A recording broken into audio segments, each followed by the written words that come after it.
एक जंगल में दो बकरियां रहती थीं। वो दोनों जंगल के अलग हिस्सों में घास खाती थीं। उस जंगल में एक नदी भी बहती थी, जिसके बीच में एक बहुत ही कम चौड़ा पुल था। इस पुल से एक समय में केवल एक ही जानवर गुजर सकता था।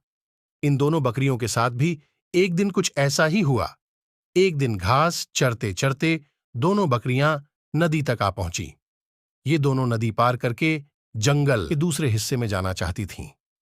अब एक ही समय पर दोनों बकरियां नदी के पुल पर थीं। पुल की चौड़ाई कम होने के कारण इस पुल से केवल एक ही बकरी एक बार में गुजर सकती थी, लेकिन दोनों में से कोई भी पीछे हटने को तैयार नहीं था। इस पर एक बकरी ने कहा, सुनो, मुझे पहले जाने दो, तुम मेरे बाद पुल पार कर लेना। वहीं दूसरी बकरी ने जवाब दिया, नहीं, पहले मुझे पुल पार करने दो, उसके बाद तुम पुल पार कर लेना। यह बोलते बोलते दोनों बकरियां पुल के बीच तक जा पहुंची। दोनों एक दूसरे की बात से सहमत नहीं थीं। अब बकरियों के बीच तू तू मैं शुरू हो गई।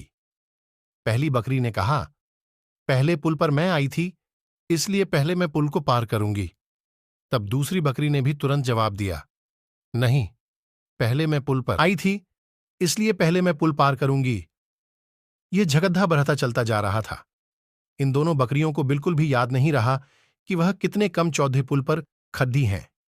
दोनों बकरियां लड़ते लड़ते अचानक से नदी में गिर गईं। नदी बहुत गहरी थी और उसका बहाव भी तेज था, जिस कारण दोनों बकरियां उस नदी में बहकर मर गईं। कहानी से सीख, झगड़े से कभी किसी समस्या का हल नहीं निकलता, उल्टा इससे सभी का नुकसान होता है। इसलिए ऐसी अवस्था में शांत दिमाग से काम लेना चाहिए।